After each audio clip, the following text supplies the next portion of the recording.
તો હવે સૌથી મહત્વની માહિતી તમારા સૌ માટે લઈને આવ્યું છું દોસ્તો કે સૌરાષ્ટ્ર ઘરખેડ ગણોત વહીવટ પટ્ટાવટ અને ખેતીની જમીન વટહુકમ 1949ના સુધારા વિધેયક વિધાનસભામાં પસાર છે તે કરવામાં આવ્યો છે। જી હા દોસ્તો, આનાથી શું ફાયદો થશે દોસ્તો, આ નવો કાયદો છે તેનાથી શું ફાયદો થશે તમામ ખેડૂતો તમામ લોકોને તેના વિશેની ખાસ વાત કરવાના છીએ।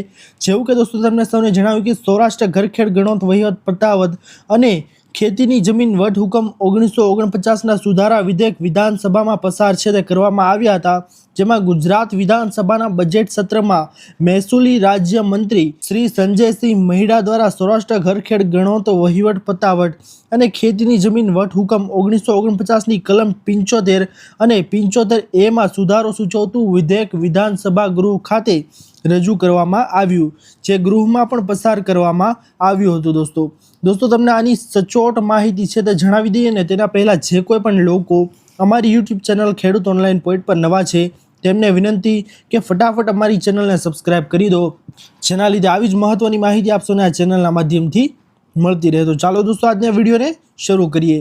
દોસ્તો આપ સૌને જણાવી દઈએ કે આ સુધારા દ્વારા હવે ગેરકાયદેસર તબદીલીના કિસ્સામાં સ્પષ્ટ અને વ્યવસ્થિત પ્રક્રિયા છે તે નક્કી કરવામાં આવી રહી છે, જે મુજબ કલેક્ટર આપમેળે અથવા તો જમીનમાં હિત ધરાવતી કોઈ વ્યક્તિની અરજીના આધારે કાર્યવાહી શરૂ છે તે કરી શકશે।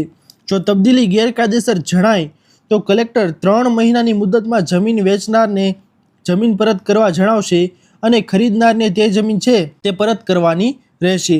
અને જો નક્કી કરેલી મુદતમાં જમીન અગાઉની સ્થિતિમાં પરત ન કરવામાં આવે દોસ્તો તો કલેક્ટર તબદીલી ગેરકાયદેસર જાહેર કરશે અને આવી જમીન તમામ બોજા રહિત સરકારમાં નિહિત થશે અને આવી જમીનનો નિકાલ સરકારી પડતર જમીન તરીકે કરવામાં આવશે। જી હા દોસ્તો, સૌથી મોટો કાયદો છે જે બનાવવામાં આવ્યો છે દોસ્તો આની અંદર, કે જેવું કે તમે સૌએ જાણ્યું દોસ્તો કે જે જમીન છે જે કલેક્ટર આપમેળે અથવા તો જમીનમાં હિત ધરાવતી કોઈ વ્યક્તિની અરજીના આધારે કાર્યવાહી શરૂ છે તે કરી શકશે। જો જમીનની તબદીલી ગેરકાયદેસર જણાય તો કલેક્ટર 3 મહિનાની મુદતમાં જમીન વેચનારને જમીન પરત કરવા જણાવશે અને ખરીદનારને તે જમીન છે દોસ્તો તે પરત કરવાની રહેશે। જી હા દોસ્તો, આ મહત્વનો ફેરફાર છે તે કરવામાં આવ્યો છે।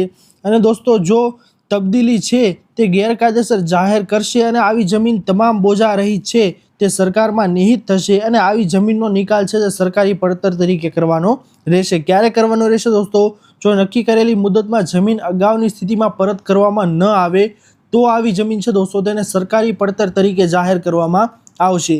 જણાવી દઈએ દોસ્તો તમને કે કલમ 75A માં સૂચિત સુધારા સૂચવતા શ્રી મહીડાએ કહ્યું કે આ સુધારા દ્વારા દંડના કિસ્સામાં બિનખેડૂત વ્યક્તિ અથવા તો સંસ્થાએ જમીનના પ્રવર્તમાન જંત્રી કિંમતની 3 ગણી રકમ છે તે 1 મહિનાની મુદતમાં ભરપાઈ કરવાની રહેશે અને સદર જમીન વેચાણ આપનાર ખેડૂત ખાતેદારને અગાઉની સ્થિતિમાં પરત કરવાની રહેશે।